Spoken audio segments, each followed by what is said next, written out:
la semaine dernière, nous avons davantage procédé à une approche critique négative de Freud qu'un travail de construction. Alors ce qui serait intéressant cette semaine, c'est de tenter, non pas de construire une maison, ça serait bien prétentieux, mais au moins d'essayer de poser quelques fondations. Parce qu'en définitive, il y a grand besoin dans notre société actuelle de proposer une approche des problèmes psychologiques de l'homme. C'est d'autant plus important, je n'ai malheureusement pas apporté ce soir, je l'ai oublié, un livre qui fait un peu état de cette question-là et qui montre à quel point la France notamment est malade. Vous savez qu'en France, on consomme 3 fois plus de médicaments tranquillisants qu'aux États-Unis, qui sont pourtant en général des recordmen dans ce domaine-là. Médicaments tranquillisants, c'est ce qu'on appelle les benzodiazépines en pharmacologie, c'est tous les somnifères, les hypnotiques, etc.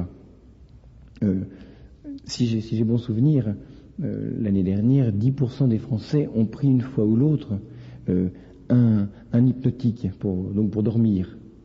Dans les 10 dernières années, il y en a au moins 1 sur 3 qui en a eu sur sa table de nuit. Donc pour vous dire, il y a vraiment de gros troubles psychologiques. Et en même temps, je me rappelle une conférence que faisait le cardinal Danel, c'est le primat de Belgique, l'archevêque de Malines-Bruxelles, qui disait les pathologies psychologiques, la psychopathologie, les déséquilibres intérieurs, déséquilibres mentaux, sont, pourrait-on dire, une invention relativement moderne. Quand on essaye de faire l'historique de ces maladies, on peut difficilement les faire remonter à plus de 2 siècles et demi. Alors c'est assez étonnant en effet de se rendre compte de ça. Il y a donc, alors je ne sais pas quel était le fond de sa documentation, mais il est certain qu'il y a vraiment un malaise contemporain. Il est quand même frappant de voir que la médecine évoluant, la dépense par foyer en matière de médicaments ne fait qu'augmenter, néanmoins. Et il est certain qu'une des grandes parts est à attribuer à tous ces déséquilibres intérieurs dont on va essayer de dire un petit mot ce soir. Alors, je crois que ce que l'on va faire ce soir, c'est quelque chose de très simple. On va essayer d'appliquer l'adage socratique, tout le monde le connaît, le gnotisséoton, connais-toi toi-même. Et je crois que c'est très important. Nous sommes dans un monde où on se connaît très peu soi-même. Encore récemment, je parlais de personnes du sommeil. C'est frappant de voir le nombre de personnes qui ne savent pas gérer leur sommeil. C'est pourtant, quand on était petit, c'était les 2 tiers de notre vie. Actuellement, c'est environ 1 tiers de notre vie. Eh bien, c'est effarant de voir le nombre de personnes dont le sommeil est troublé. Ça fait partie, en général, d'abord d'une méconnaissance des rythmes physiologiques et biologiques tout à fait élémentaires qui rythment notre repos.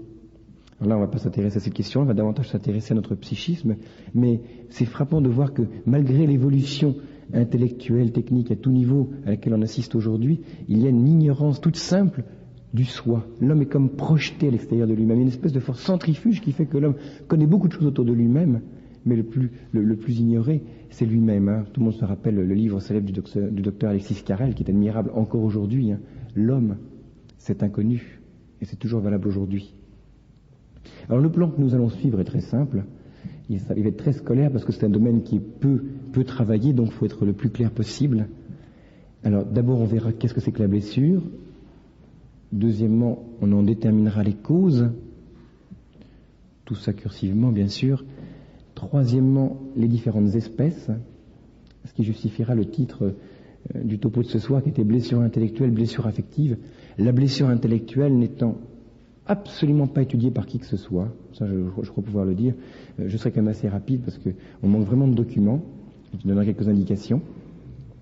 Quatrièmement, on avale les effets de la blessure, et enfin un petit mot sur l'approche pratique, parce qu'en définitive, l'intérêt de cette question-là, c'est quand même de voir comment y apporter, comment replâtrer, comment y apporter un remède. Mais on ne pourra en dire que quelques mots, d'abord une question de temps. Alors, abordons tout de suite le premier point. Qu'est-ce que la blessure ? Alors, pour savoir ce que c'est que la blessure, partons d'un petit exemple simple. Imaginons que brusquement, maintenant, je ne veux pas en savoir la raison, vous vouliez quitter cette pièce. Il y a 3 scénarios possibles. Premier scénario, en voulant quitter cette pièce, vous prenez le bon escalier et vous sortez. tant mieux. Il y a un deuxième scénario possible, vous vous trompez d'escalier. Vous n'irez pas très loin d'ailleurs. Il y a aussi un troisième scénario, quelqu'un, un petit génie malencontreux a déposé une peau de banane au milieu de l'allée, et vous n'allez même pas jusqu'à l'un des deux escaliers, vous vous étalez platement au milieu, à moins que quelqu'un ait la même envie que vous et vous vous rencontriez tous les deux. Ça correspond à trois grands types d'actes, trois grands types d'opérations humaines. Première opération, l'opération bonne. Vous sortez par la bonne porte. C'est l'opération qui arrive à sa finalité. Vous voulez sortir, vous sortez. Deuxième type d'opération, l'opération qui n'aboutit absolument pas à sa finalité. L'opération mauvaise. Mauvaise au sens où elle n'aboutit pas au bien qui était en vue, à savoir pouvoir sortir. Une opération mauvaise, désordonnée, ce que vous voulez. Attention, cette opération, elle est quand même voulue. Vous marquez bien que c'est quand même vous qui voulez sortir par là. Même si vous vous trompez, c'est quand même vous qui le voulez. Donc c'est une opération qui est bien voulue, non pas subie. Troisième cas, troisième type d'opération, où vous n'êtes même pas sorti. Alors d'une part, ce n'est pas un acte bon. Vous n'êtes pas arrivé à votre finalité. Bien évidemment, vous êtes resté en chemin. C'est pas non plus un acte mauvais au sens où nous l'avons défini pour le deuxième cas. Parce que il n'y a même pas de finalité désordonnée dans ce que vous avez fait. En l'occurrence, il n'y a pas de finalité du tout. Dans ce troisième cas-là, vous n'êtes arrivé à rien du tout. Vous êtes lamentablement écrasé au milieu de l'allée. Bon, mais c'était absolument pas ce que vous souhaitiez. Donc vous remarquez que c'est absolument pas volontaire.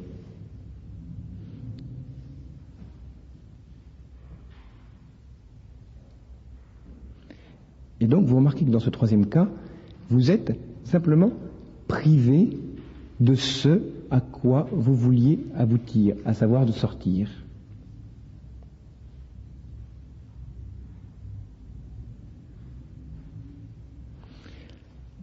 Eh bien, on va donc dénommer ces trois sortes d'actes, et ces trois sortes d'actes couvrent de manière exhaustive toutes les sortes d'actes possibles. Première sorte d'acte, traditionnellement on l'appelle l'acte vertueux, bon, appelez ça l'acte bon, hein, le mot vertueux est un peu passé de mode. C'est l'acte bon, c'est-à-dire que c'est l'acte qui arrive à sa finalité, une finalité qui est ordonnée. Deuxième sorte d'acte, c'est l'acte désordonné, ou bien acte fautif.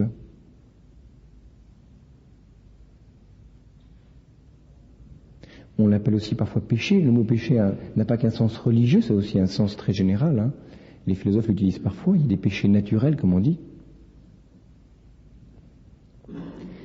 Comment appeler la troisième sorte d'acte ? Eh bien, cette troisième sorte d'acte, tout simplement, c'est ce qu'il faut formellement appeler un acte blessé. Eh oui, nous sommes déjà à pied d'œuvre. Alors, aujourd'hui, on y trouvera d'autres mots qui sont plus dans la sensibilité contemporaine. On dirait aussi parfois acte frustré ou acte inhibé. Mais ça revient exactement au même.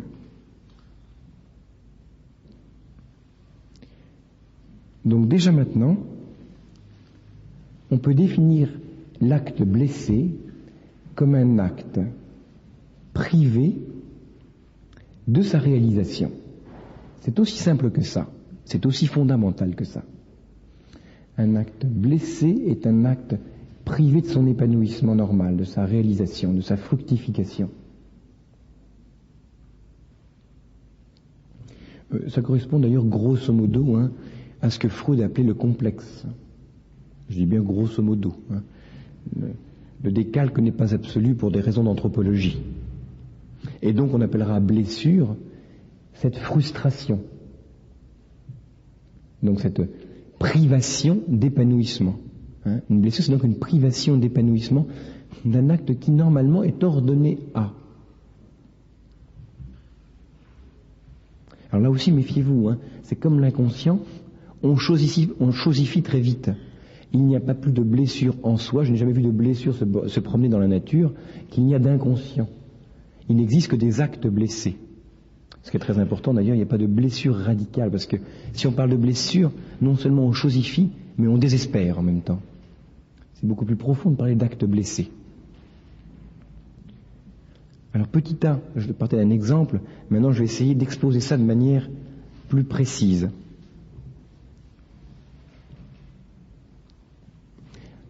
Je reprends donc, tout acte humain est soit bon, soit mauvais, on appelle ça un péché, soit blessé. Si vous me trouvez une quatrième catégorie, venez vite me trouver, ça me passionnera. En effet,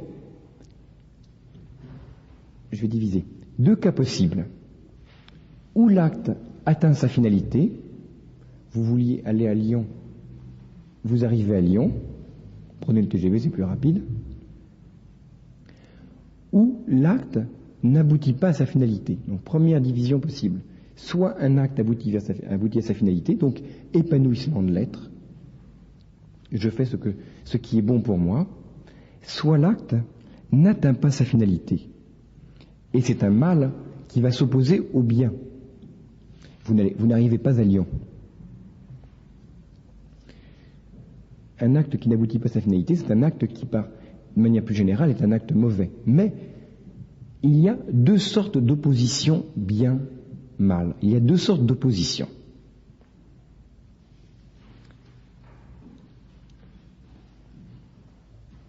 C'est important de le comprendre. La première sorte d'opposition, c'est ce qu'on appelle l'opposition de contrariété.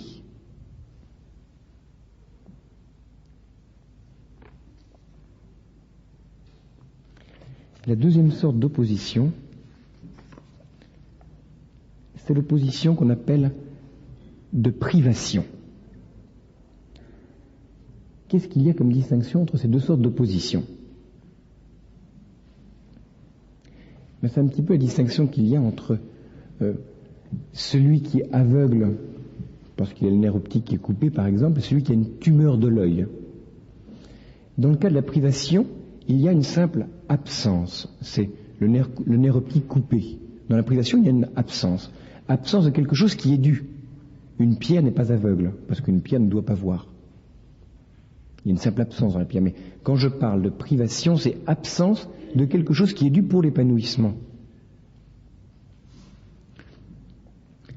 Dans la contrariété, il n'y a pas seulement privation, mais il y a en plus quelque chose de positif. Quand j'ai une tumeur de l'œil, je ne suis pas seulement aveugle, j'ai en plus un gros œil. Donc en plus quelque chose de positif. Et cette distinction-là, c'est très important. C'est ce qui nous permet de déterminer la différence qu'il y a entre blessure et péché. Dans le péché, j'ai privation de ce qui m'est dû,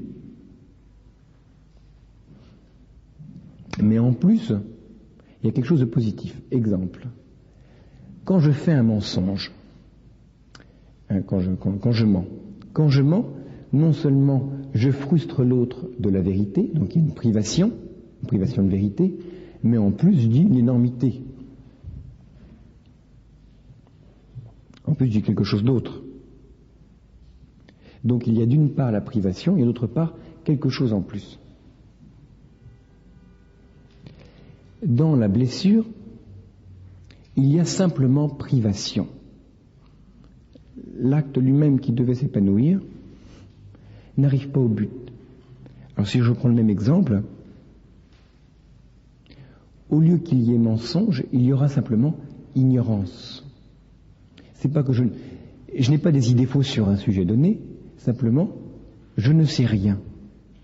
Donc si je considère le cas de la vérité par exemple, il y a 3 positions, j'ai 3 manières de me positionner par rapport à la vérité. La première, c'est de connaître la vérité, ça c'est l'acte bon. 2 plus 2 égale 4, je le sais très bien. Deuxième possibilité, le péché. Alors le péché de l'intelligence qui va être l'erreur. 2 plus 2 égale 5. Non, c'est pas ça, je vous le garantis. Ou bien la blessure, 2 plus 2 égale point d'interrogation. Je ne sais pas, l'ignorance. Donc, c'est ça, formellement, la blessure, donc, ça va être, et la distinction est radicale. Une privation. Formellement, donc, une privation, c'est vraiment ce qui type l'essence même de la blessure. Et c'est vraiment différent du péché. Pourquoi? Dans le péché, vous voyez ce que je veux dire, le péché au sens global, là, dans l'acte fautif, j'arrive à quelque chose quand même. Même si je me suis trompé de porte, j'arrive à quelque chose. Même si prenant la voiture, au lieu d'arriver à Lyon, je suis arrivé à Lille, bon, c'est vraiment pas ma destination, mais il y a un épanouissement relatif, mais il y a quelque chose qui se passe. Dans la blessure, rien du tout. Je n'arrive pas à mon but. Et je suis bloqué. Et c'est d'ailleurs ce que confirment les expressions courantes. Remarquez quand on dit une parole blessante, par exemple. Quand on dit c'est quoi une parole blessante? C'est une parole qui vous frustre d'un compliment légitime. Moi, je me rappelle un ami qui avait quelques problèmes avec le français et qui un jour à la fin d'un repas, pour complimenter la maîtresse de maison, dit « Oh, madame, votre repas était vraiment très frugal. » Il était convaincu que le mot frugal veut dire repas pantagruélique. Bon, la personne n'a pas très bien pris, c'est vrai, ou bien ce que disait Groucho Marx un jour en rentrant dans un restaurant. Il dit Mademoiselle, elle avise la serveuse, Mademoiselle, est-ce que vous avez des cuisses de grenouille? Ah oui, tout à fait. Oh, ça doit vous gêner pour marcher, mademoiselle. Bon, ça la frustre légitimement du compliment qu'elle aurait pu vouloir recevoir. Et donc, la parole blessante c'est bien une absence, une privation en soi de quelque chose que l'on souhaiterait. L'exemple le plus typique, j'en reparlerai, la blessure d'amour. Le fameux chagrin d'amour. C'est quoi le chagrin d'amour? C'est pas d'abord, je veux dire, aimer quelqu'un, c'est d'abord être privé de l'amour réciproque de quelqu'un que l'on voudrait aimer et dont on voudrait qu'il vous aime. Donc la blessure d'amour, c'est bien proprement et spécifiquement une privation d'un amour que l'on voudrait pour pouvoir s'épanouir. Donc c'est vraiment ça la blessure, cette privation. Et vous remarquez d'ailleurs que le mot blessure, qui est repris au langage matériel et physique, s'entend la blessure matérielle, c'est bien une absence de force, c'est bien une privation. Comme mon membre est blessé, il est trop faible pour arriver à poser son acte. Je suis faible. Et d'ailleurs, vous remarquez aussi, l'acte pécheur est un acte qui est volontaire. C'est bien moi qui veux volontairement, ment, par exemple. L'acte blessé, non. La blessure d'amour jusqu'à nouvel ordre, c'est pas nous qui volontairement nous l'affligeons. C'est pas nous qui. La privation vient comme quelque chose de passif et de subi. Alors, petit c, on peut en tirer quelques conséquences tout à fait importantes. Premièrement, la blessure suppose toujours un désir, au sens le plus général du terme.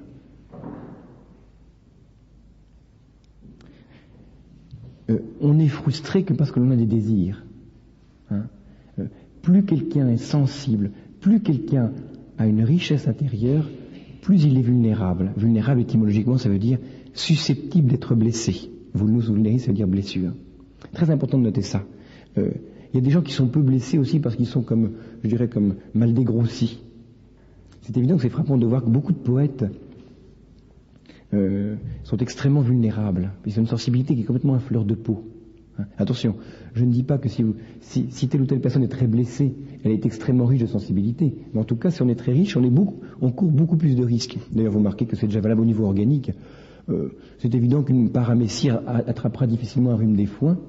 L'homme, lui, est beaucoup plus vulnérable. Il y a des bactéries qui durent depuis 3 milliards d'années, c'est pas le cas de l'homme. Donc plus on est complexe, et plus on risque d'attraper des blessures.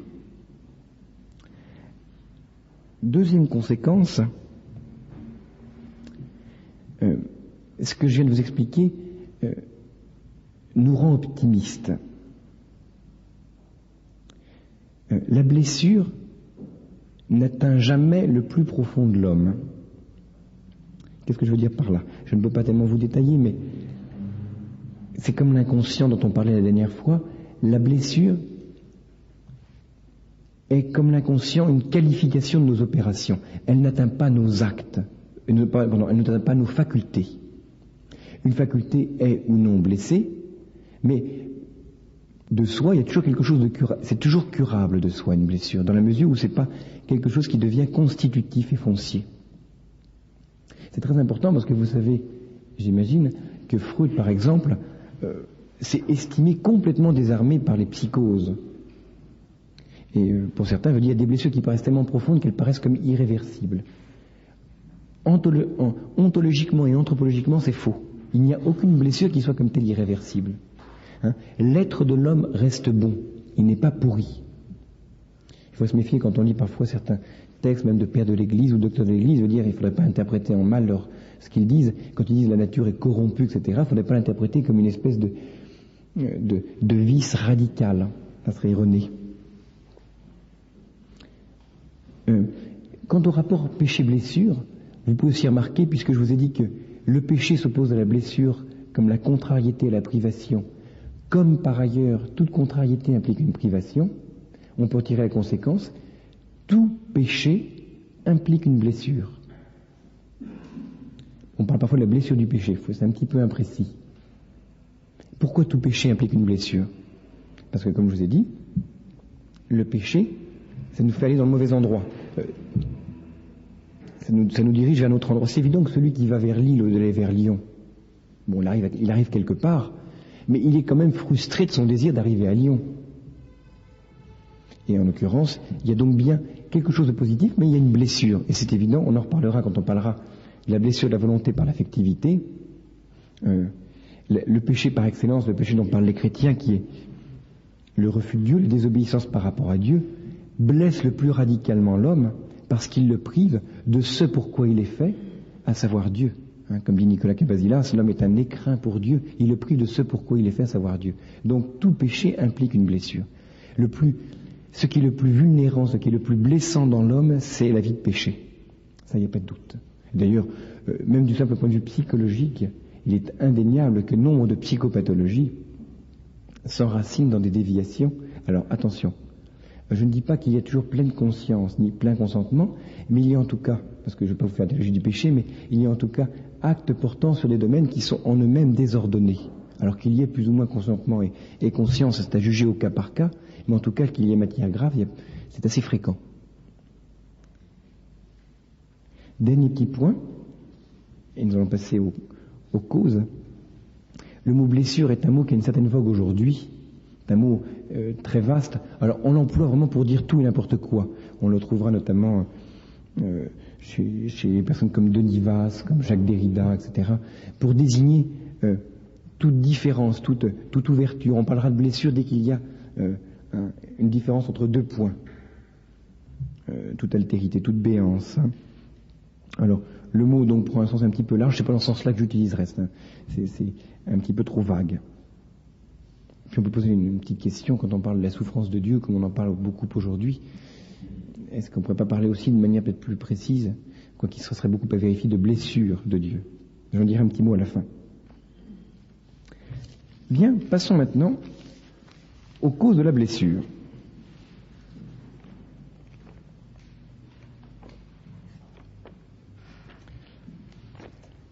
Il faut distinguer deux grandes espèces de causes. Les causes qui viennent d'une absence d'objet extérieur et les causes intérieures. Les causes qui sont dues à une absence d'objet extérieur, c'est ce que j'appelle les blessures exogènes, parce qu'elles sont engendrées par l'extérieur, étymologiquement. Et les causes intérieures dont je parlerai plus, c'est les blessures endogènes.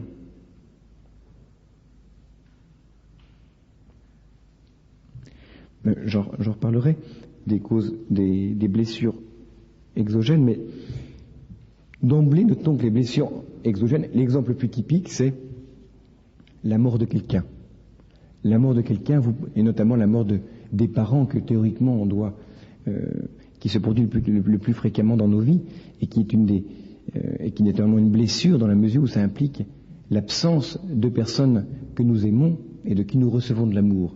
C'est cette première blessure, cette blessure-là, quasiment toute vie la connaît. Et ça nous montre quelque chose d'important d'ailleurs, c'est que toutes nos vies, déjà d'entrée de jeu, vous vous rendez compte, sont marquées nécessairement par la blessure. Et doivent être marquées aussi par l'acceptation de la blessure. Rappelez ce qu'on disait avec Lacan la semaine dernière. Tout sujet est barré. Il y a nécessairement un manque, et un des signes de l'accès à la maturité et à l'âge adulte, c'est l'acceptation, notamment de ces grandes blessures qui parsèment une vie. Plus ou moins, mais qui les parsèment nécessairement.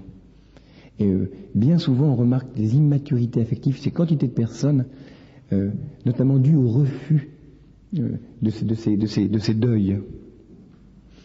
Je pense à 2 textes que j'ai pu voir à 2-3 mois d'intervalle de Mado Morin, vous savez, la mère de Patrick Devers.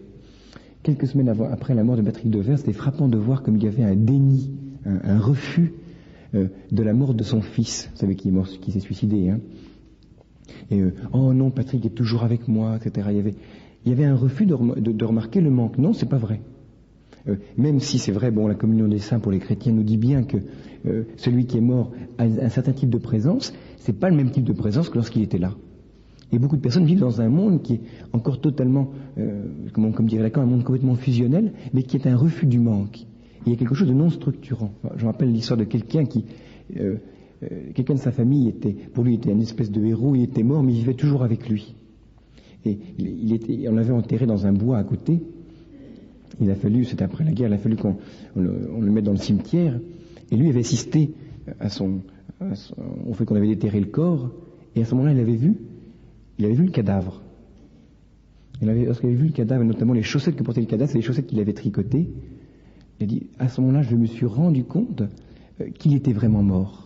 Il dit, ça m'a fait faire un pas extraordinaire, ça m'a permis de sortir d'une espèce d'imaginaire complètement clos. Donc, l'importance structurante de reconnaître un certain nombre de blessures qui fait qu'on est fini, on a nos manques. Hein?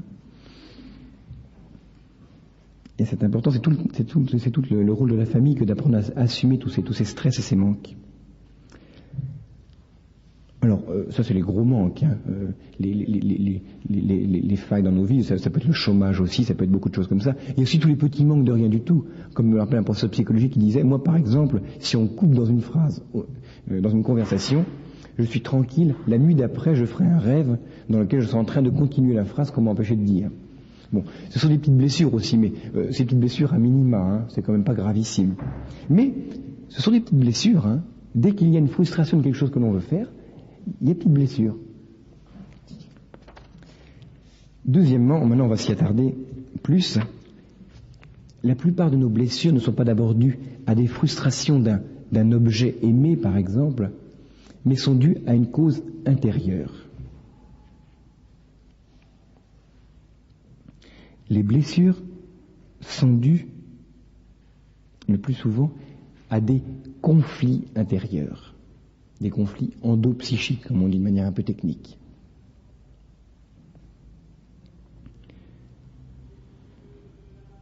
En effet, notre être est multiple.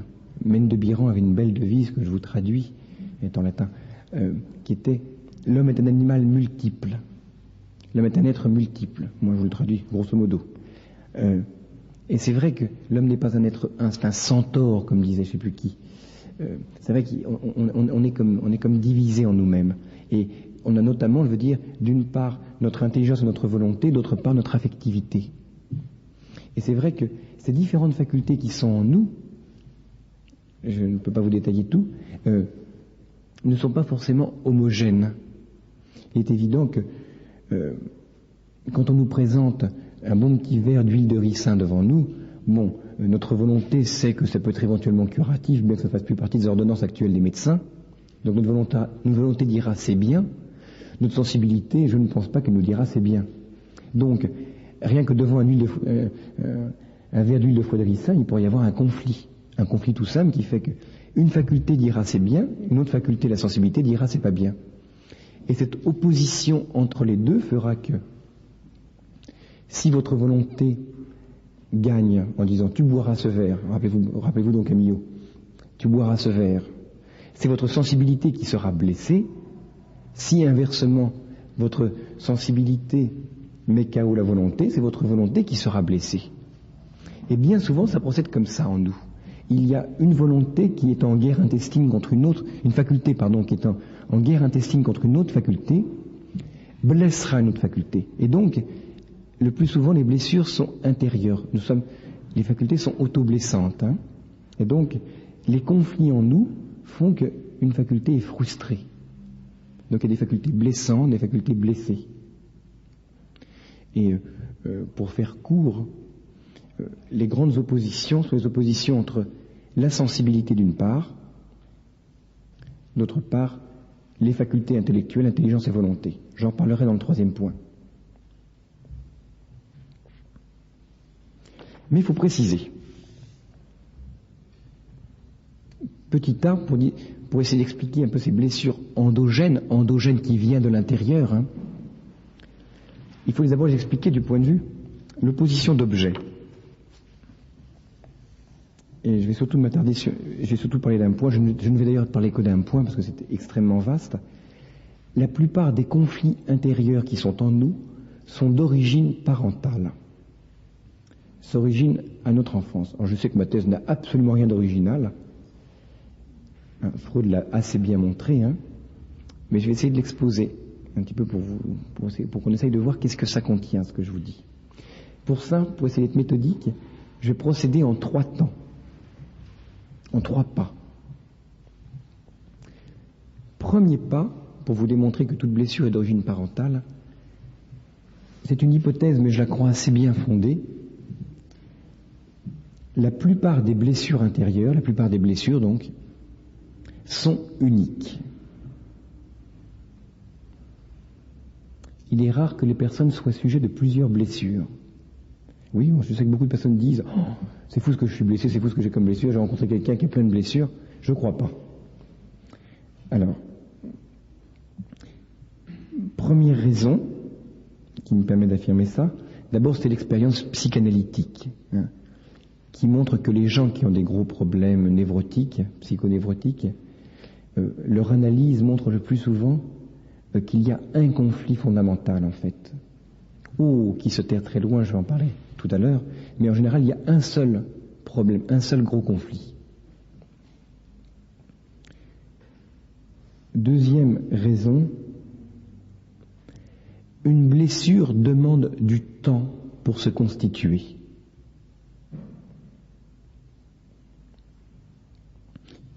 Le plus souvent, c'est la multiplication de petites frustrations qui réalisent une blessure. Si votre collègue de travail un jour vous dit « bon, tais-toi, il faut que je travaille », vous le reoubliez le lendemain. C'est évident que si à chaque fois que vous parlez, elle vous dit « tais-toi », là, en effet, la béance va vraiment se creuser. Le conflit est type de viol, etc., elle veut dire donc vraiment le gros machin, c'est quand même plutôt rare. En général, c'est une accumulation. Moi, je me rappelle cet handicapé qui racontait à quel point elle avait pu être blessée par toutes les paroles qu'elle entendait. Et notamment une fois, c'est assez fou, elle marchait en chaise roulante, elle traverse, ça faisait 5 ans qu'elle n'avait pas osé traverser la grande surface sur laquelle elle travaillait, elle le traverse en chaise roulante, quand même elle ose le faire, et à ce moment-là, un petit garçon passe, s'arrête, le regarde. La maman voit ça, attrape son petit garçon au vol, lui dit « Ne regarde pas ça, tu vas devenir comme elle. » Bon, parole terrorisante. Bon, c'est évident que l'accumulation de ces petites choses fait que cette personne-là n'est pas ressortie de nouveau pendant 10 ans. L'accumulation comme ça de paroles telles que cela vont créer une blessure, mais c'est en creusant dans un même sillon que la blessure va se faire. Et puis, paradoxalement, le fait qu'une personne devienne blessée à un niveau, dirais-je, la rend moins réceptive à d'autres traumatismes. Donc ça, c'est une troisième raison, une raison plutôt plus négative. Par définition, une faculté blessée est comme polarisée par sa blessure. Elle est comme hyperesthésique, elle est très très très sensible sur la blessure, mais très peu sensible sur le reste.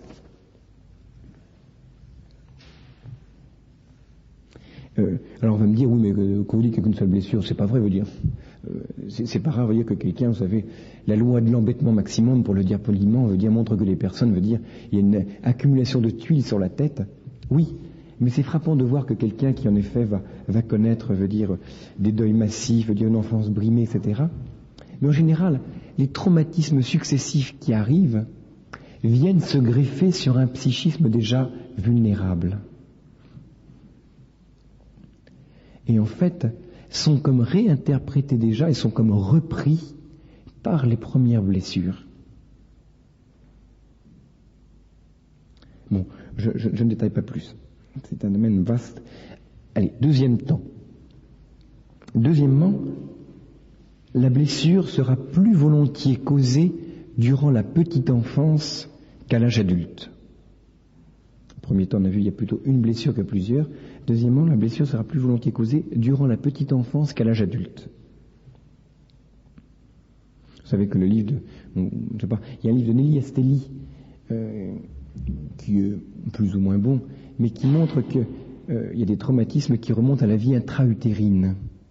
Une étude psychologique américaine tout à fait intéressante qui montre qu'en effet, il y aurait même, c'est quand même à voir avec recul, qu'il y a des traumatismes psycho-affectifs qui seraient redevables, par exemple, de grands stress durant la grossesse de la mère. Pas un stress ponctuel. Un gros accident de voiture pour une mère, bon, même si ça engendre une décharge massive d'adrénaline, veut dire, ça fait pas grand-chose, mais une grossesse qui se passe intégralement à se disputer entre parents va modeler, parce que vous savez que les hormones de stress passent la barrière placentaire, va modeler l'organisme de l'enfant et donc par contre-coup son psychisme. Donc il est déjà certain qu'il peut y avoir des traumatismes remontant très loin, ça il n'y a pas de doute. Par contre, le traumatisme de la naissance par voie naturelle, c'est du baratin. Au contraire, on se rend compte que c'est un stimulus qui permet à l'enfant de mieux s'adapter au stress de la nouvelle vie qu'il mène. C'est démontré. Alors, la psychanalyse, là encore, est un argument. La psychanalyse va même jusqu'à dire que la plupart des psychismes sont comme fixés. Alors, j'exagère un petit peu, mais sont en tout cas déjà assez modelés dès l'âge de 6 ans. Il y a déjà un certain nombre de réflexes acquis dès l'âge de 6 ans, des réflexes extrêmement profonds. Pour Freud, le complexe d'Oedipe est réglé à l'âge de 6 ans. Mélanie Klein estime que c'est plus tôt, mais on n'est pas forcé de tenir son opinion. Mais en tout cas, autre raison, l'enfant est beaucoup moins à même, et c'est une évidence, de supporter les stress. Donc l'enfant est beaucoup plus vulnérable. Voilà pourquoi les traumatismes creusent beaucoup plus profond.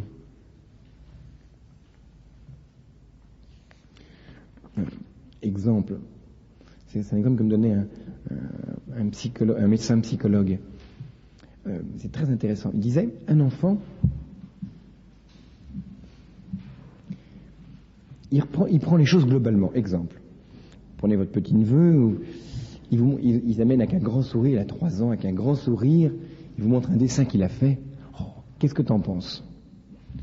C'est mauvais. Qu'est-ce qui se passe dans sa tête quand vous dites c'est mauvais? Ou bien, scénario beaucoup plus banal. C'est quoi ce carnet-là? Bidon, mais t'étais vraiment mauvais en calcul, hein. C'est incroyable ça, franchement, hein. Tous ces zéros que tu t'accumules là, bon. Comment ça retentit dans l'enfant, ça? Pour l'enfant, c'est pas mon dessin est mauvais, c'est, premièrement, je suis mauvais pour tout. Non seulement mon dessin est mauvais, je suis mauvais pour tout. Deuxièmement, je suis mauvais pas seulement pour toi qui m'as dit ça, mais pour tout le monde. Troisièmement, je suis mauvais pour toujours. Très important, un enfant n'a pas de recul. Et un enfant, quand vous dites une parole comme ça, il n'a pas capacité de se dire, bon, c'est ce petit rigolo qui me raconte ça, mais moi, franchement, de toute façon, moi, je passe déjà à la télévision, j'ai mon opinion pour moi, etc. Hein. Puis de toute façon, moi, je deviendrai prix Nobel, non pas en calcul, mais en littérature. Non, il ne va pas dire ça, l'enfant. L'enfant n'a pas de recul. Un enfant, quand vous dites quelque chose, c'est pour tout lui-même, par rapport à tout le monde, pour toujours. Ça creuse profond. Alors, je ne veux pas vous traumatiser, hein. Comme on a vu, l'interdit est structurant, mais il est à utiliser et à gérer avec prudence et avec amour. La colère est mauvaise conseillère. Troisième et dernier point, les relations parents-enfants sont les causes des conflits qui ont lieu durant l'enfance et la petite enfance.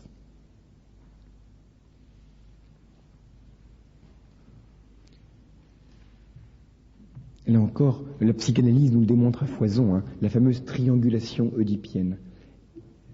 La famille est le lieu par excellence où l'enfant s'épanouit. Nous avons tous besoin de parents pour pouvoir nous épanouir, et donc, de même que les parents sont ceux qui permettent à l'enfant de pouvoir s'épanouir, de même c'est le lieu où se commettent les éventuelles blessures. Alors, je ne dis pas ça pour que pour qu'il y ait une agressivité qui remonte par rapport aux parents. Il faut savoir que les parents eux-mêmes héritent de quelque chose d'autre aussi, depuis le début, à commencer par Adam et Ève. Mais il faut savoir donc le lieu parental est le lieu à la fois où s'éduque et s'édifie la personne, où la personne doit passer à l'âge adulte, et c'est aussi le lieu où les parents font payer involontairement, très fréquemment bien sûr, à leurs parents, toutes les carences éducationnelles dont eux-mêmes ont pâti. Je dis la dernière fois que toute personne avait besoin d'une parole de père pour pouvoir réussir à accéder à ce qu'il était. Il faut qu'il y ait une parole pour dire tu peux devenir ce que tu es, pour pas se mêler pour pas devenir comme le groupe.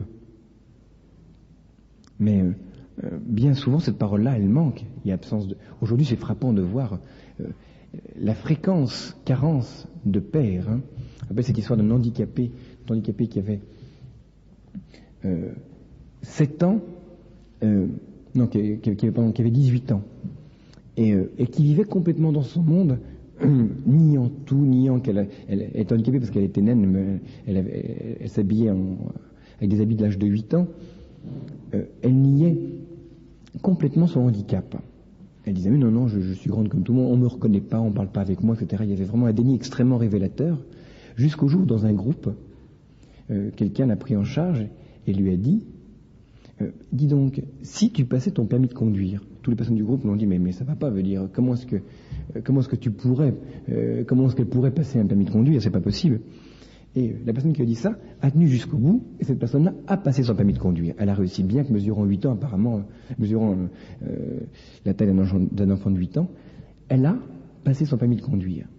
Et bien cette personne-là a joué le rôle d'un parent. Elle lui dit une parole de liberté qui lui permettait de dire, non, ton handicap n'est pas quelque chose de définitif, tu peux réussir à faire quelque chose. Et bien souvent, donc, dans les familles, il y a un manque. Et un manque qui fait que la personne ne sera pas capable d'assumer un certain nombre d'altérités, un certain nombre de deuils, de difficultés, de problèmes. Alors, vous vous rendez compte, donc, le lieu familial est le lieu d'épanouissement de la personne. Et on pourrait dire que la mère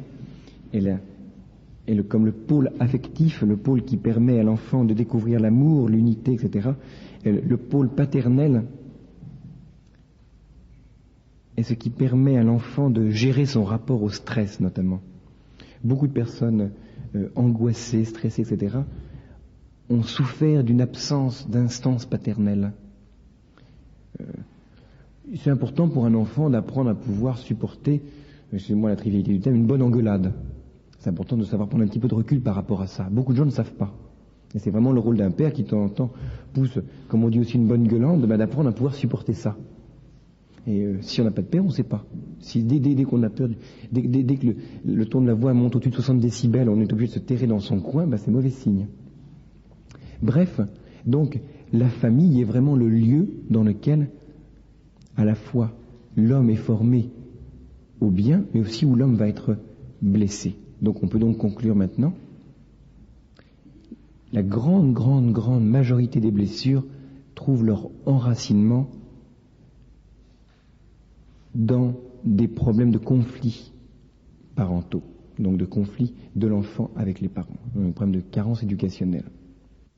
Mais je vous dis encore, ayez beaucoup de compassion.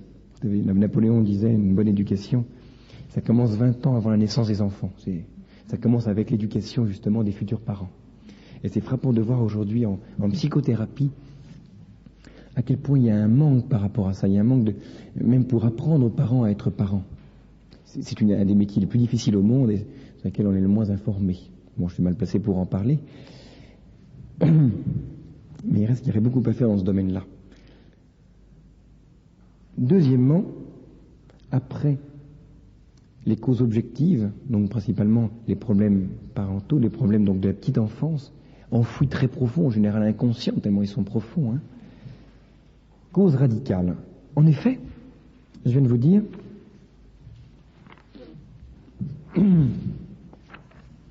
la blessure vient d'un conflit en nous, d'un conflit de facultés.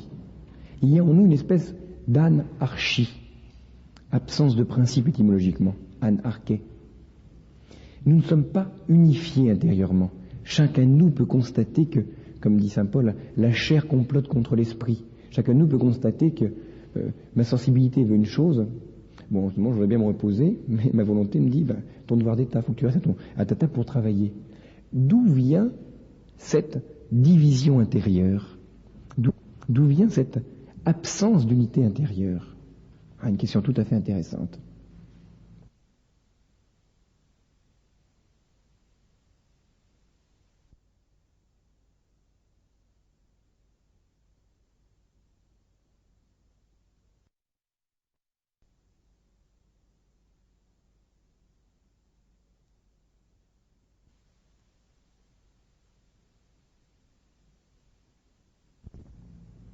Donc là, je n'envisage plus le conflit au niveau du terme, au niveau des objets, mais au niveau de la racine, de l'enracinement en moi. C'est les deux bouts de la chaîne. Alors, du point de vue de la racine, donc, quelle est la cause de cette absence d'unification, cette absence de paix intérieure, cette disharmonie qui m'habite?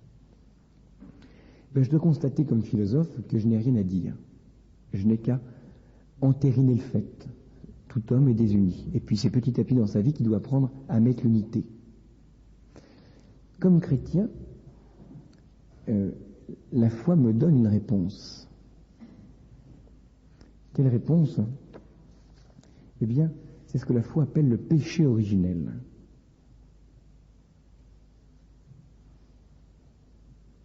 Le péché originel, tout le monde sait ce que c'est. Un péché originel, c'est une pomme, deux poires et des pépins. Alors, je vais comme donner une définition un peu plus théologique du péché originel. Le péché originel est ce qu'on appelle la privation de la justice originelle. Bon, ça ne va pas bien loin si je ne vous explique pas ce que c'est que la justice originelle. Classiquement, on dit en théologie que Adam a été créé doué de ce qu'on appelle une justice originelle, parce que c'est la justice des origines. C'est quoi cette justice originelle? La justice, étymologiquement, c'est ce qui nous ajuste. Cette justice faisait que Adam était ajusté à Dieu. Par la grâce, en l'occurrence. Et il découlait de cet ajustement à Dieu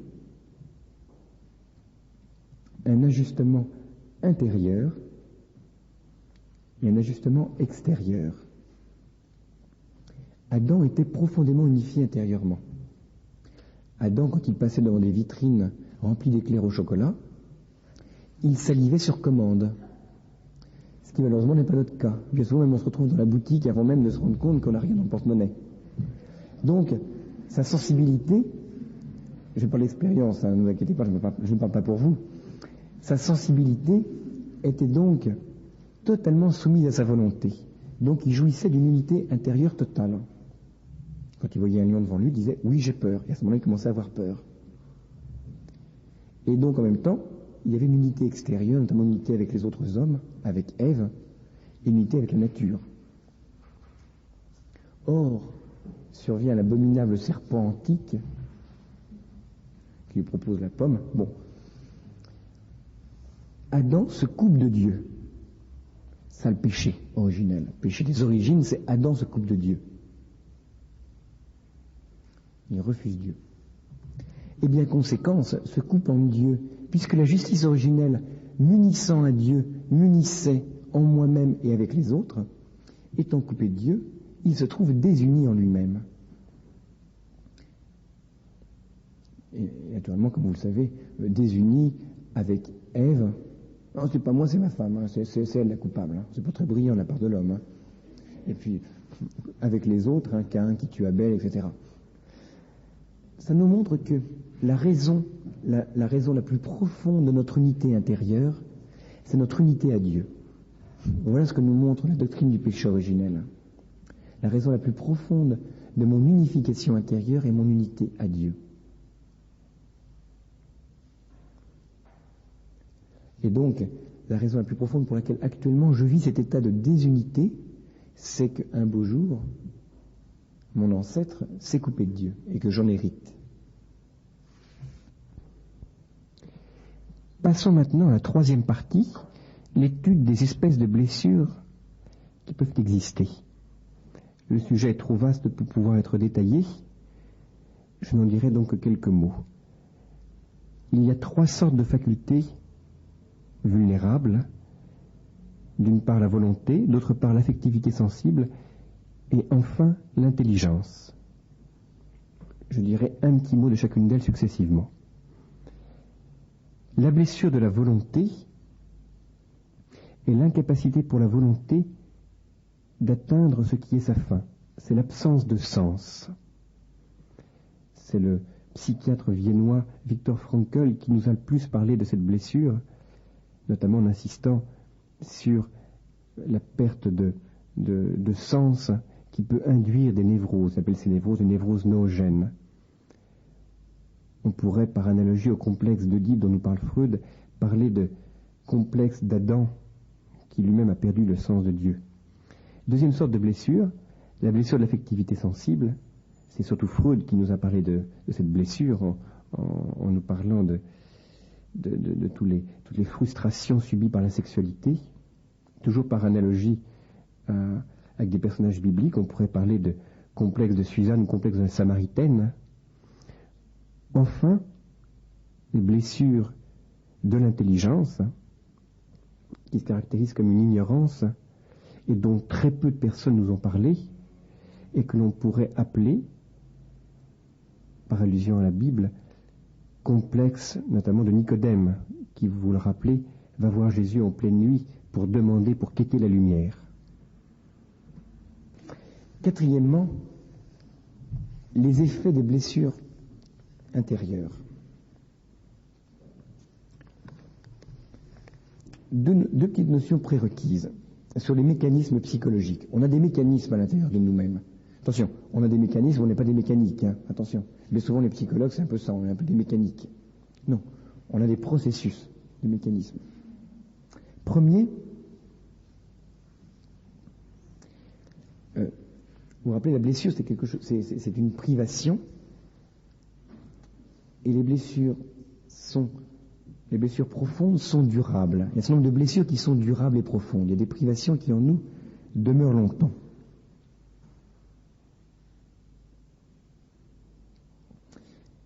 C'est dû à plusieurs raisons. Hein.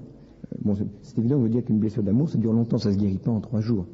Ça ne se guérit pas en se disant que la personne que j'aime, je ne la reverrai pas pendant 6 mois. Parfois, il faut attendre des années et des années. Hein, il y a un retentissement. Alors, c'est dû à plusieurs choses, je ne détaille pas. Il y a d'abord un enracinement organique qui peut durer, hein, qui implique une impression en nous, comme un cachet. Il y a des raisons aussi qui sont liées à ce qu'on appelle un habitus, qui fait on a pris un pli. C'est évident que toujours par rapport à la blessure d'amour, si j'ai rêvé à la personne pendant des mois chaque jour, c'est pas du jour au lendemain que je pourrais cesser d'y penser. D'où l'importance extrême d'apprendre à éduquer son imagination, notamment par rapport à l'éveil des sentiments amoureux. Il faut être très vigilant, non pas pour se frustrer, mais pour se connaître et bien apprendre à se gérer.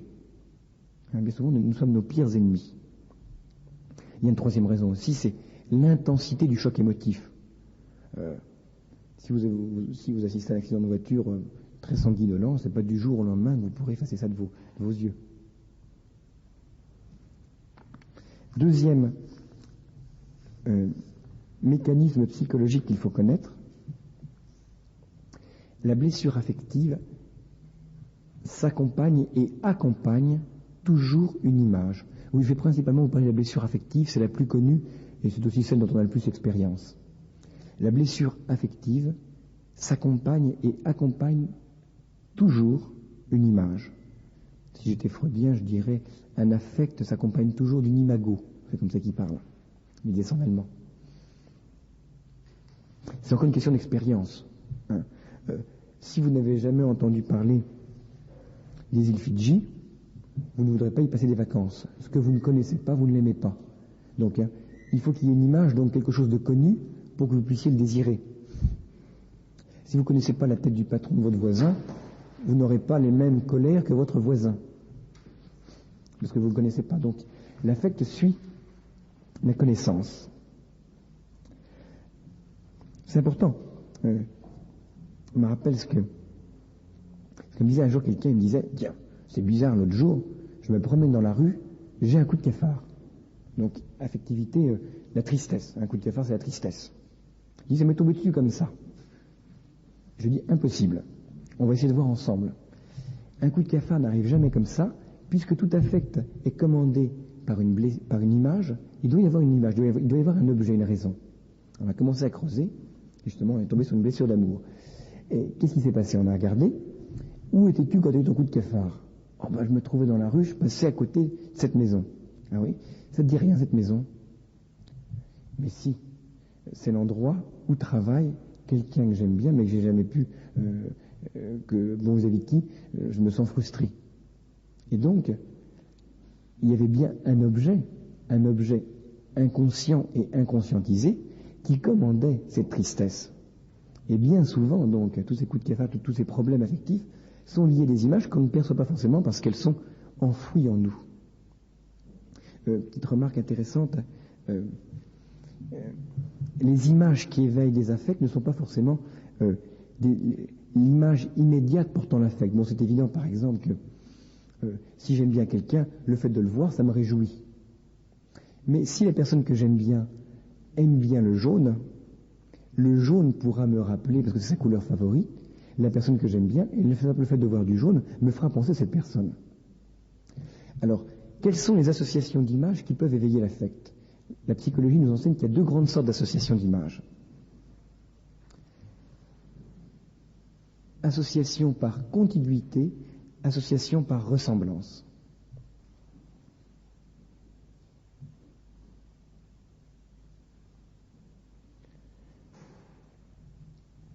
Pour donner un exemple, quelqu'un me dit « Oh, monsieur, vous me rappelez Robert Redford ». Aussitôt je me dis « Ah oui, forcément, c'est pour mon abondante chevelure, blonde ». Donc aussitôt je pense association par ressemblance. Ça me dit « Ah oui, vous savez, votre bicyclette, elle ressemble exactement à la bicyclette qu'avait Robert Redford dans Butch Cassidy et le Kid ». Bon, je tombe de haut. En l'occurrence, c'est association non pas par ressemblance, mais par contiguïté. Donc, ressemblance, c'est parce qu'il y a une similitude. Contiguïté, c'est parce qu'il y a un rapprochement. Exemple, si vous assistez à un accident de voiture à tel endroit, le fait de repasser à tel endroit vous réveillera ce qui a été vécu, bien que l'endroit soit tout à fait anodin. Votre voisin ne sentira rien du tout. Vous aurez une espèce d'angoisse qui remontera en vous. Donc, c'est par contiguïté. Ce sont donc les deux grandes associations. Ayant vu ça, effet de la blessure. Alors, il y a d'abord des effets dans la vie courante. Bon, je ne vais pas détailler faute de temps. Je vous renvoie un petit peu ce qu'on disait la dernière fois quand on parlait des lapsus, notamment. C'est tout ce que Freud a pu noter dans la psychopathologie de la vie quotidienne.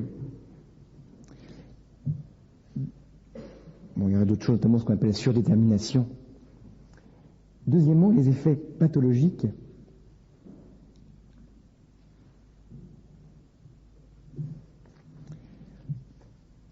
Une blessure, lorsqu'elle a été profonde, lorsque l'on a donc souvent frustré un désir en nous, va se réveiller en se manifestant par un certain nombre de symptômes.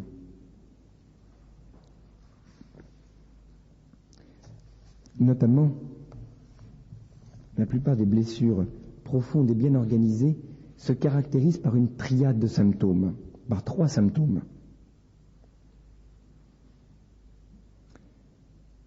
Premièrement, l'angoisse.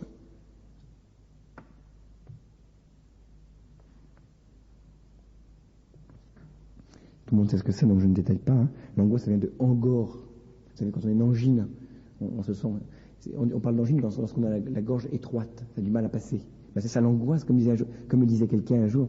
Il disait, moi, avant de passer mes examens, je me sens resserré. C'est vraiment l'image, c'est bien trouvé. L'angoisse, ça nous resserre. Quelqu'un qui est angoissé, il est comme quelqu'un qui est déprimé, une espèce d'inhibition psychomotrice, comme on dit en médecine, il ne peut rien faire. C'est un des bons signes de la blessure. La blessure fait que, étant frustré notre objet, on se sent constamment en état de manque, et donc on se sent comme angoissé. Qu'est-ce qui va se passer? Deuxième sorte de symptôme, pas plus, la culpabilité.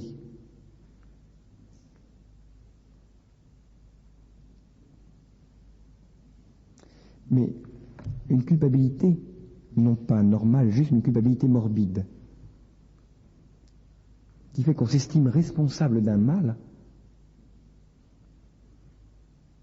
dont on n'est pas réellement responsable. Avec la conséquence de toute culpabilité qui est le désir de réparation. On va faire des actes pour réparer.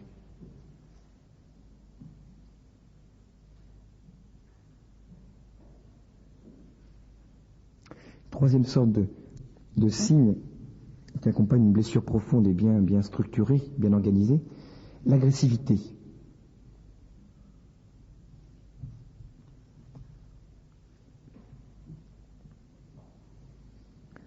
Alors, comme dans les deux autres cas, l'agressivité, c'est une décharge de violence sans proportion. Chacun de nous connaît ces espèces de décharge de violence. Le patron qui attrape son contremaître, et puis bon, le contremaître reçoit ça, il peut rien dire. Alors, vous savez comment c'est la cascade, vous savez le contremaître qui va attraper son ouvrier, qui rentre à la maison, qui attrape sa femme, la femme qui attrape sa fille, puis la fille qui attrape le nounours. Et le nounours qui ne peut pas attraper le patron, ça boucle pas, malheureusement. Mais cette espèce d'agressivité, c'est très caractéristique des blessures, c'est ce que Freud appelle d'ailleurs le transfert. Tout le monde a eu l'occasion de remarquer quelqu'un qui était agressif par rapport à soi. On dit, mais pourquoi est-ce qu'il me raconte ça? C'est un peu la goutte d'eau qui met le feu aux poudres, comme on dit, la goutte d'eau qui fait déborder le vase. C'est l'espèce d'agressivité de la personne qui a beaucoup pâti dans sa vie et qui, à la faveur d'un petit phénomène, veut dire, va redécharger toute son agressivité. Moi, j'appelle ça l'effet paratonnerre. Un point de fixation, toute l'agressivité antérieure, à la faveur de quasiment rien, va sortir. Et l'agressivité est bien caractéristique de la blessure, et généralement, on s'en veut. C'est important d'ailleurs de voir qu'il y a un processus d'auto-entraînement. On est agressif vis-à-vis de quelqu'un, vis-à-vis de qui on n'a pas de raison d'être agressif. Mais qu'est-ce que vous voulez? Elle dit la parole qu'il ne fallait pas. J'en ai tellement entendu aujourd'hui. Bon. Et ce qui se passe en général après, l'agressivité entraîne la culpabilité.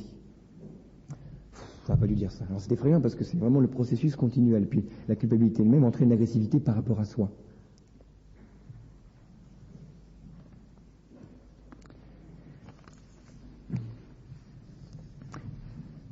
Passons tout de suite à l'approche pratique.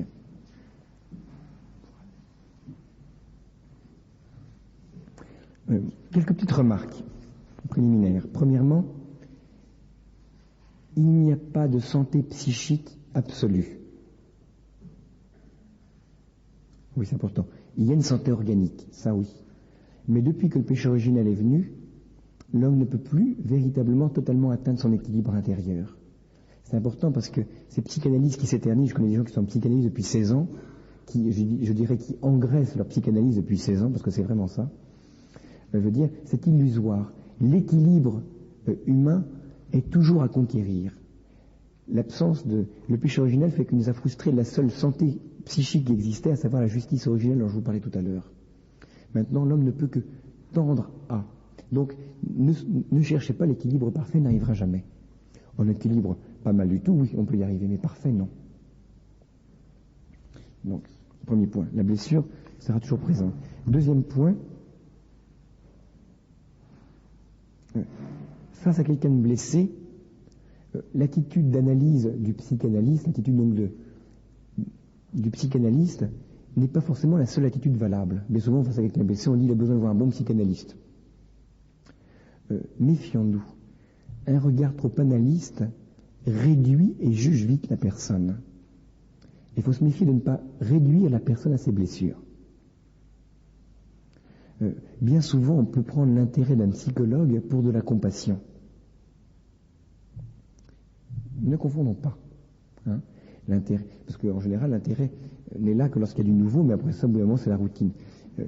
Je n'ai pas le droit de réduire la personne à ses blessures. Très important, ça. Même si celui qui vient vous demander qui vient vous rendre un service, peut être soupçonné parce qu'en fait il vient me rendre un service, mais en fait il est content de me voir parce que ça le sécurise, c'est peut-être vrai. Mais je n'ai pas le droit de réduire son acte de service, qui est quand même un acte d'amour véritable, un acte de service véritable, à sa seule motivation inconsciente. Il peut y avoir deux motivations, conscientes et inconscientes, et je n'ai pas le droit de complètement occulter la motivation consciente qui peut être très noble au nom de la motivation inconsciente. Donc méfions-nous de ce regard réducteur. Tout le monde est blessé, donc je n'ai pas le droit de réduire tout le monde à ses blessures. Il y a d'autres choses très belles.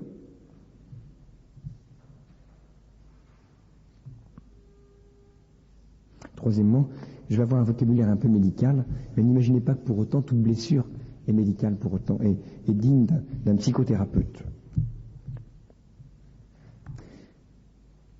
C'est bon, seulement par commodité. Toute démarche médicale, c'est en deux temps, diagnostic, thérapeutique. Diagnostic, là aussi j'irai très vite. Pour faire le diagnostic d'une blessure, c'est simple, après tout ce que l'on a dit. Premièrement, toute frustration importante implique blessure.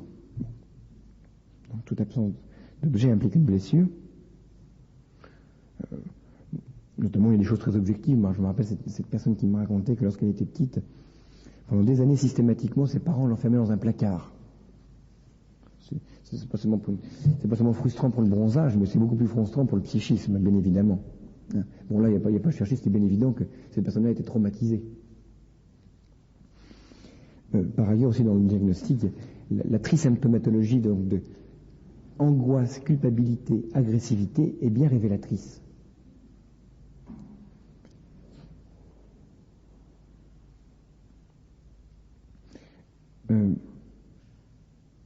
La grande différence qu'il faut apprendre à faire dans nos vies, c'est la différence entre péché et blessure. En un mot,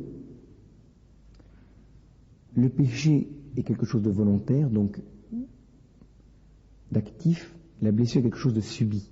C'est important parce que, donc le péché est quelque chose de volontaire et la blessure est quelque chose de subi. C'est important parce que nombre des manifestations que nous présentons, nombre de nos blessures singent des péchés, notamment je dirais des péchés capitaux. Exemple.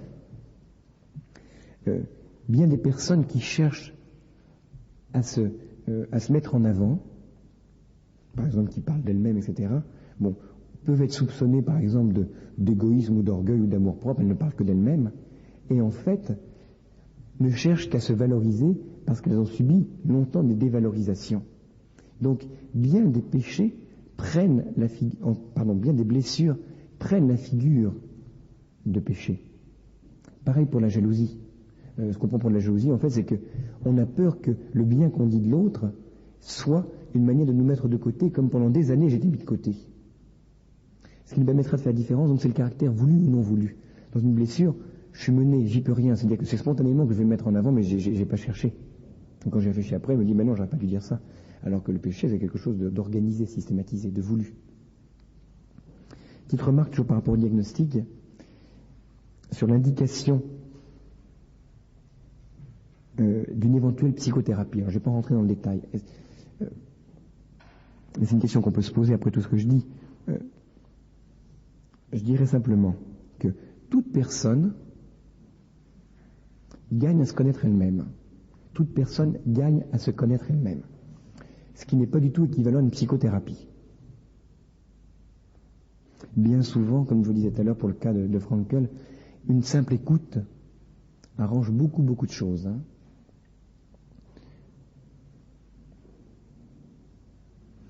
Deuxième point, un des meilleurs critères d'une éventuelle psychothérapie pour les gens qu'on rencontre, veut dire, c'est le caractère invalidant de la symptomatologie, le caractère permanent, enquisté et invalidant des symptômes. Quelqu'un qui est en permanence angoissé, en permanence en culpabilisation, et qui en permanence fait subir son agressivité à tout son entourage, on doit se poser la question.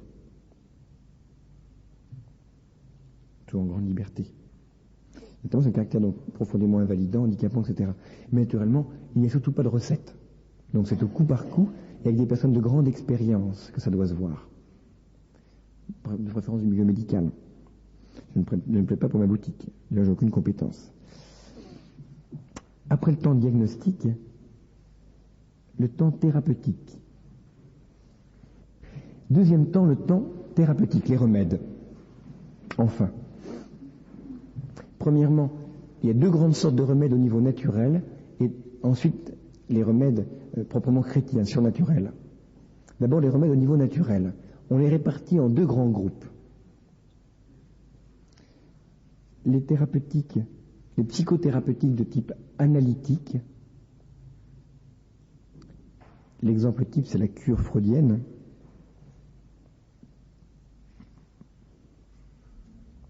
Deuxièmement, les psychothérapies, de type comportemental.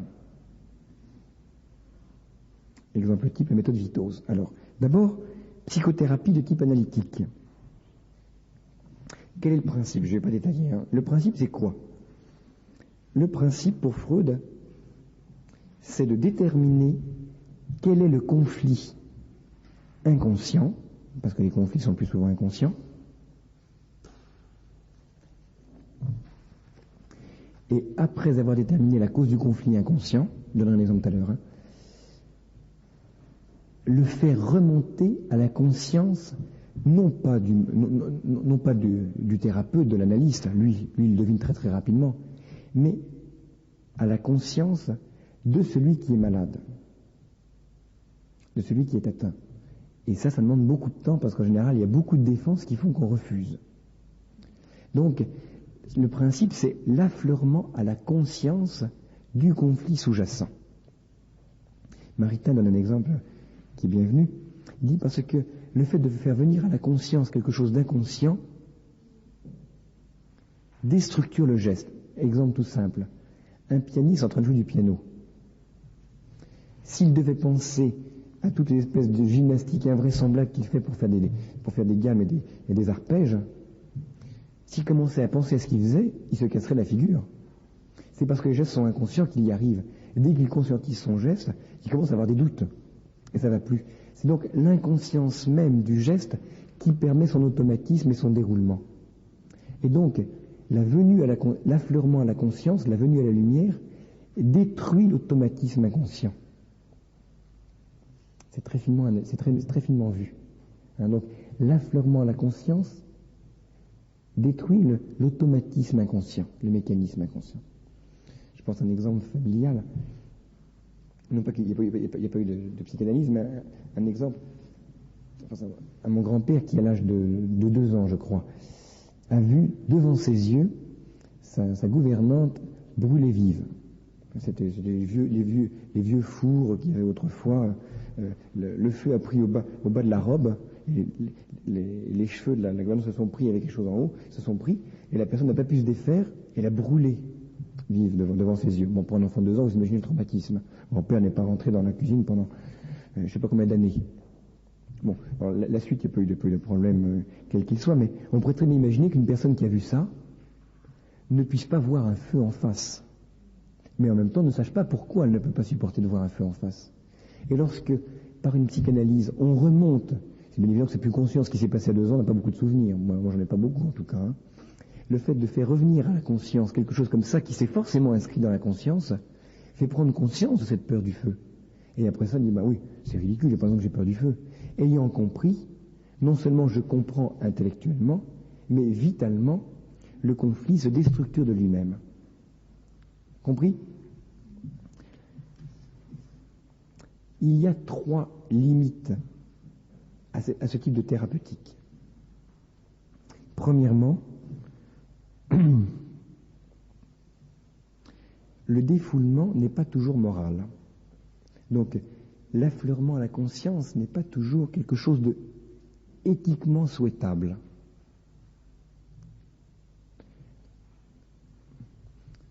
Exemple qu'on raconte qui fait sourire, il est un peu cru, mais je vous le raconte quand même. On raconte cette histoire d'un monsieur qui faisait pipi au lit.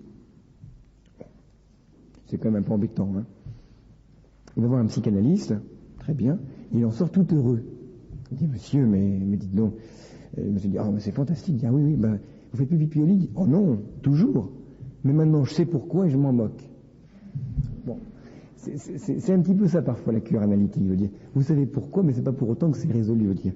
Et donc, par exemple, c'est vrai que vous pouvez savoir des choses, et donc, même éventuellement, quelqu'un peut se demander pourquoi est-ce qu'il y a des symptômes névrotiques, éventuellement par refoulement du plaisir, par refoulement janséniste, un certain nombre de plaisirs.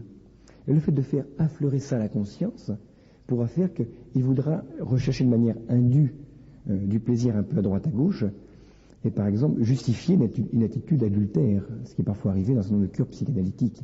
Donc la recherche tous azimuts de plaisir, qui fait partie du défoulement, n'est pas forcément éthiquement souhaitable et humanisante. Deuxième critique, qui rejoint la première d'ailleurs, bien souvent, je veux dire, les plis blessés peuvent demeurer. Je peux me rendre compte du pourquoi, mais ça peut rester. Je peux me rendre compte, par exemple, que j'ai peur de mon patron parce que j'ai toujours eu peur de mon père, et que mon père a la même grosse moustache, que mon patron a la même grosse moustache que mon père. Bon, généralement, il n'y a pas que ça en général, hein. Mais c'est pas parce que je me suis rendu compte que j'ai peur de mon patron parce que j'ai peur de mon papa, j'avais peur de mon père, que pour autant je n'aurai plus peur. Il faut intégralement se rééduquer, et rééduquer sa gestion du stress, notamment. Troisième limite, l'imagination blessée. Une psychanalyse ne guérit pas une imagination blessée. Quelqu'un qui un jour dans sa vie a été violé, les images du viol vont marquer profondément son imagination. Ce n'est pas le fait de faire remonter qui va résoudre le problème. Loin de là. Donc les images vont rester gravées au fer rouge, comme disent certains. Le deuxième type de psychothérapie va permettre de résoudre la question des mauvaises dispositions. C'est la psychothérapie de type comportemental.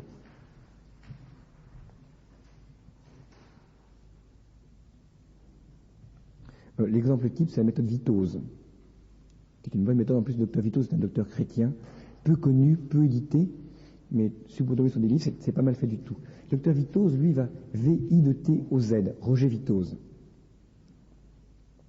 Lui va se dire, bon, je demeure avec, par exemple, si je suis un agoraphobe. Un agoraphobe, c'est celui qui a peur de traverser des grandes étendues désertes.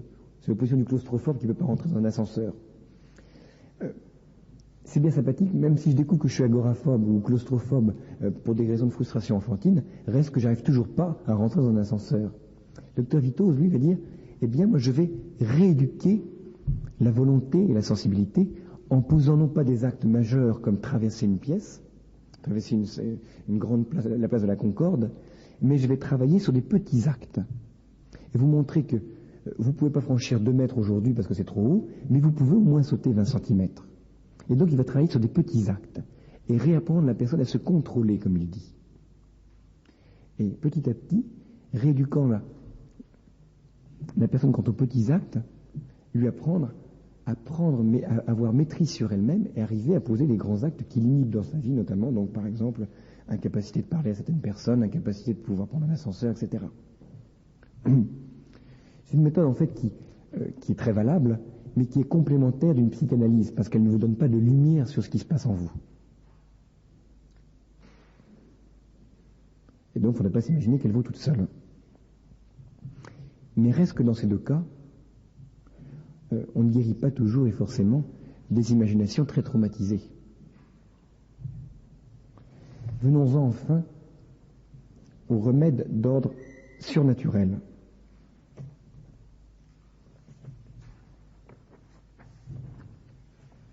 Premièrement, je vous dirais, la charité, entendue comme amour de Dieu et amour de l'autre, est probablement ce qu'il y a de plus thérapeutique.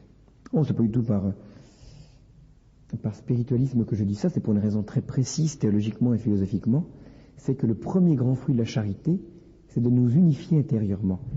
La charité va effectuer ce que faisait la justice originelle, elle unit à Dieu. Et la conséquence de cette union à Dieu, c'est l'unification intérieure. Le grand fruit de la charité, c'est la paix. Il n'y a rien de plus thérapeutique donc que l'exercice de la charité. C'est pour ça qu'on est toujours étonné de voir le grand équilibre intérieur des saints, malgré les traumatismes épouvantables auxquels ils sont soumis. Ils sont vraiment soumis à beaucoup de critiques, etc. Deuxièmement, les sacrements ont une valeur thérapeutique. Et les pères de l'Église insistent beaucoup sur le caractère, comme ils disent, sanateur, le caractère médicinal des sacrements. Pour ne donner qu'un exemple, l'Eucharistie, tout le monde récite, et bien souvent sans y penser, « Seigneur, dis seulement une parole, et je serai guéri. Je ne suis pas dit que tu es en dessous de mon toit, mais dis seulement une parole et je serai guéri. » Si à chaque fois qu'on récitait ça, quand on va à la messe, on demandait vraiment que Dieu guérisse quelque chose en nous. Donc il y a vraiment un caractère de guérison. Et aussi dans l'adoration eucharistique. Là je parle bien sûr comme chrétien en ce moment.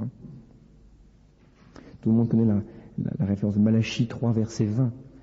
Le soleil de justice et l'adoration brillera avec la guérison dans ses rayons. L'adoration eucharistique est pour moi un des plus grands lieux de guérison de l'âme. Aussi bien de la sensibilité que de la volonté que de l'intelligence. De même que la contemplation des plaies du Christ. Isaïe 53, verset 5. Les blessures où nous trouvons la guérison.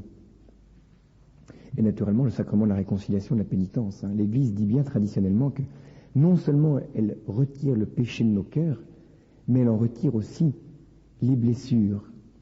Il est certain que la fidélité au sacrement de réconciliation est un des moyens thérapeutiques par excellence. La grande fidélité au sacrement de réconciliation permet de guérir le cœur profondément. Et enfin, dernièrement, je pense que le Seigneur opère aussi même de manière, je dirais, sauvage dans la prière, et puis par gratuité des guérisons. Et ça va me permettre de faire la transition avec la conclusion. Il y a un très bel exemple de guérison dans l'Évangile. C'est la guérison de Pierre, l'apôtre Pierre. C'est le père Tardif qui l'interprète comme ça, c'est tout à fait lumineux. Pierre renie Jésus, c'est un péché, il trahit Jésus, mais péché de même nature que celui de Judas, il trahit Jésus, mais non seulement il y a péché dans le cœur de Pierre, mais en plus il y a blessure.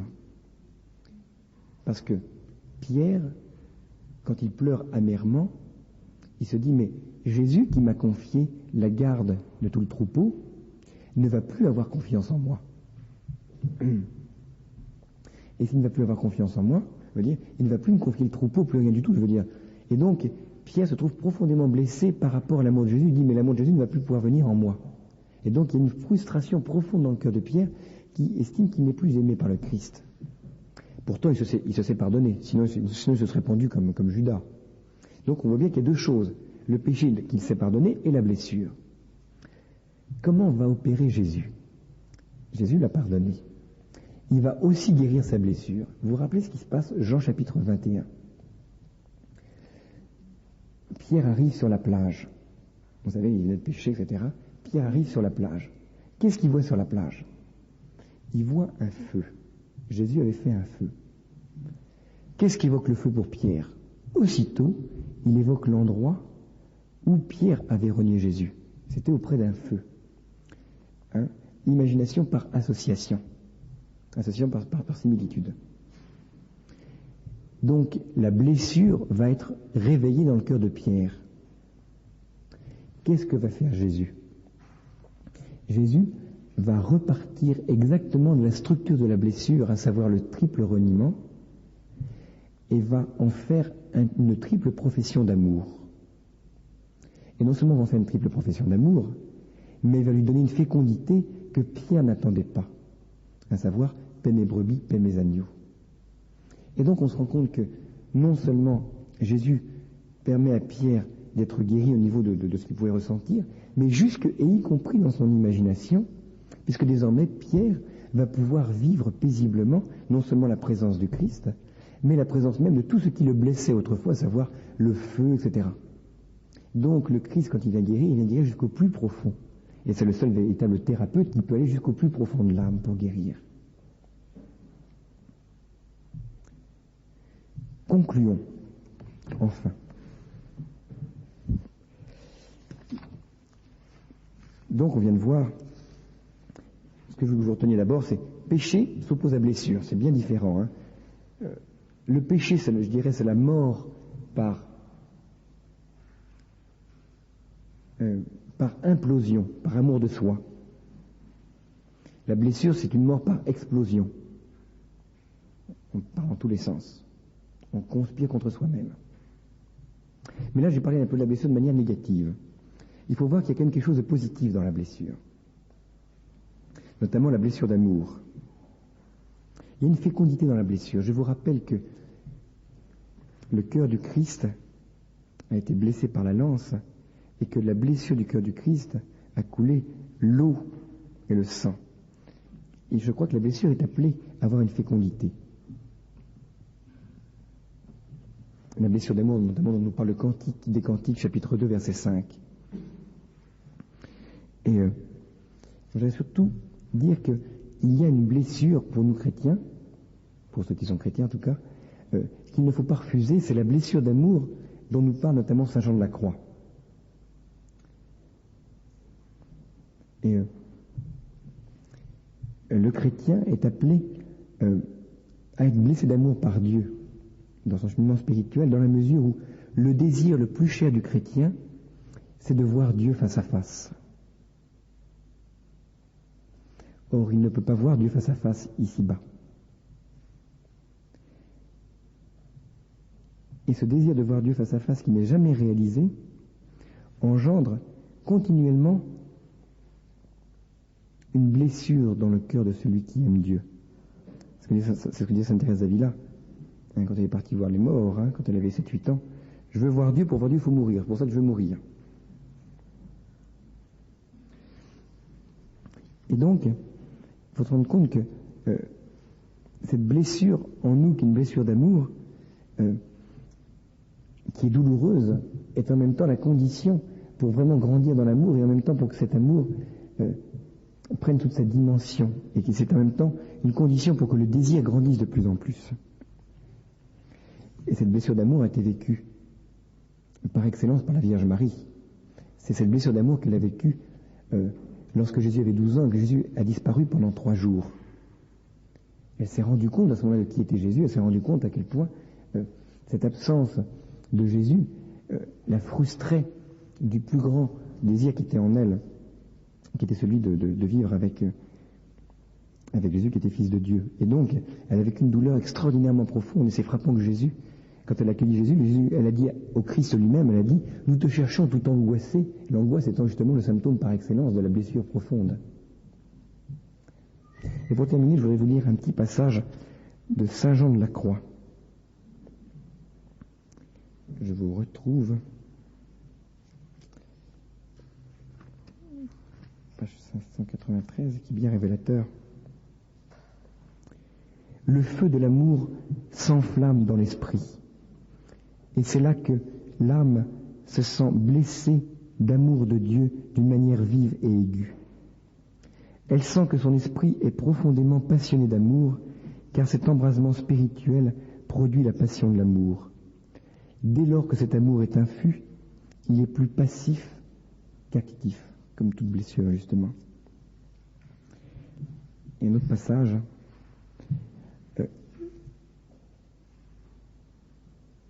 Dès lors que toutes les facultés de l'âme sont concentrées dans l'embrasement d'amour et que l'âme elle-même, blessée et atteinte dans chacune d'elles, est éprise d'amour, quels sont, je le demande, leurs mouvements ou leur élan quand elle se voit embrasée et blessée de l'amour fort, sans cependant en avoir la possession ni la jouissance, et qu'elle se trouve au milieu des ténèbres et des incertitudes.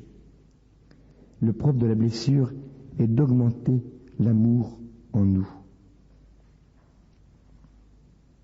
Il y aurait plein d'autres passages, mais il est temps d'arrêter.